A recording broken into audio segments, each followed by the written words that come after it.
What is up, guys? Welcome back to another gym vlog. In this one, I'm here in pool. I don't think I've done a pool session on the channel in a long time, so I thought I'd switch it up. Jumping straight into it, first set. This exercise is like an absolute staple for biceps.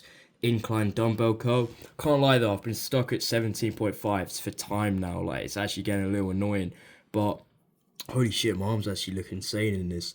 But yeah, this one's really good for building the long head of the bicep, which kind of gives you that peak look. So it's a really good exercise. I like to put my bench a little high up. I know some people have it quite like low to the, like zero, like 50 and 30 degrees. I like to have it like 45. It's pretty solid.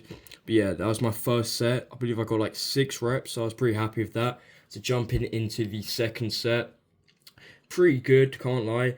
Can't lie. My form though on this one wasn't the best on the second set, but it's all good. Just make sure to keep your scapula retracted, keep your back on the bench too. You don't wanna, have to use momentum to try and get the weight up because that might damage your lower back. So you've got to be careful with that. It's all about just staying secure on the bench and just keeping it stable.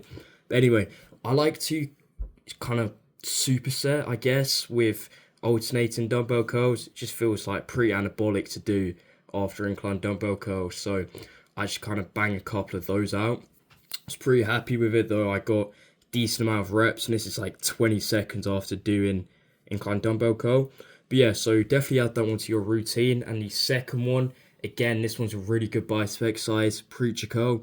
The one in my gym, the new gym, isn't the best, to be fair. The range of motion, my bad, isn't the greatest. But if you have one at your gym, you can do it. Or there's other alternatives like an EZ bar, or you can use a dumbbell on a bench. That's quite good. But yeah, this one, just make sure to keep yourself locked in. You don't want to move around or try and swing it up to, use that momentum. You want to keep yourself locked in. I can't lie, my bench, whatever you want to call it, was a little too, my stool was a little too high. So you want to have it a little lower to the point where your armpits like are kind of tucked into like the pad, right?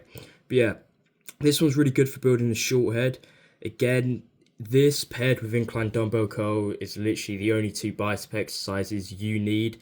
Obviously, you can do other ones like Bayesian curls, spider curls, alternating dumbbell curls, or if you want to do a normal standing barbell bicep curl, that works too.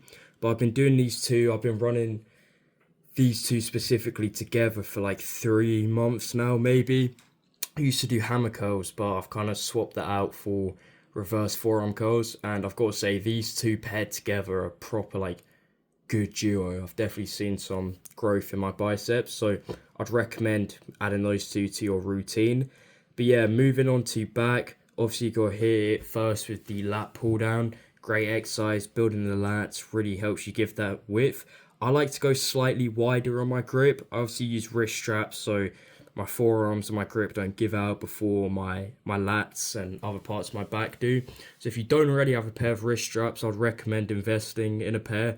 They really do help you get those like extra 2-3 reps at the end, which can be really beneficial because that's a lot of the time where most of mechanical tension is stimulated, more of the M reps. But yeah, so you don't necessarily need to keep your scapula retracted and bring it straight to your chest. Again, retracting your scapula on this isn't necessary because it's a lat movement, not necessarily a trap movement.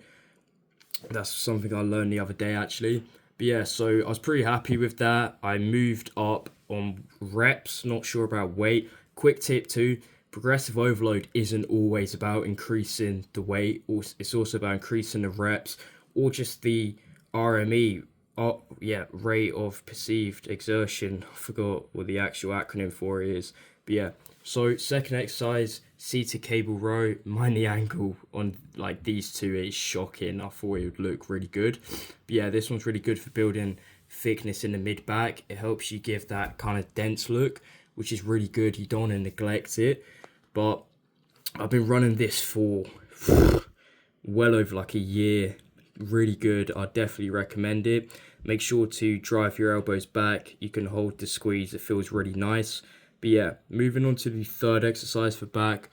Obviously, T-bar row. This is the best upper back exercise you can possibly do, in my opinion. You've obviously got similar variations like a seal row, but my gym doesn't have a seal row machine, nor does most gyms. It's quite rare.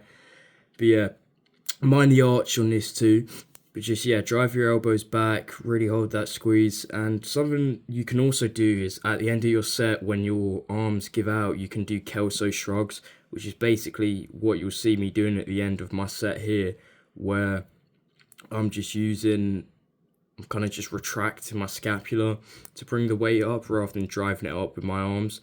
And that's a pretty good thing to do, to be fair, because it helps you get those extra reps. And Kelso shrugs are also really good mid-back exercise. Like, I felt my mid-back so much. Like, the soreness has been insane since running Kelso shrugs at the end of my T-bar row set, so I'd recommend those. But that's pretty much it for the workout.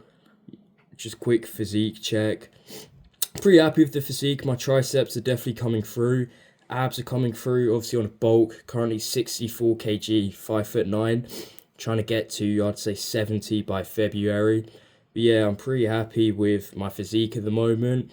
My weak points, I'd probably say, obviously abs can do some work, but that's a tricky one when you're bulking. And I'd say, I'm not too sure actually, maybe forearms. Yeah, maybe forearms. Gotta work on everything, to be fair, you know, there's always room for improvement. But yeah, that's pretty much all you need for a back and bicep workout. If you want to hit rear delts, you can too. Yeah, that's pretty much it for the video. If you have any questions, leave them in the comments. Catch you in the next one. Bye.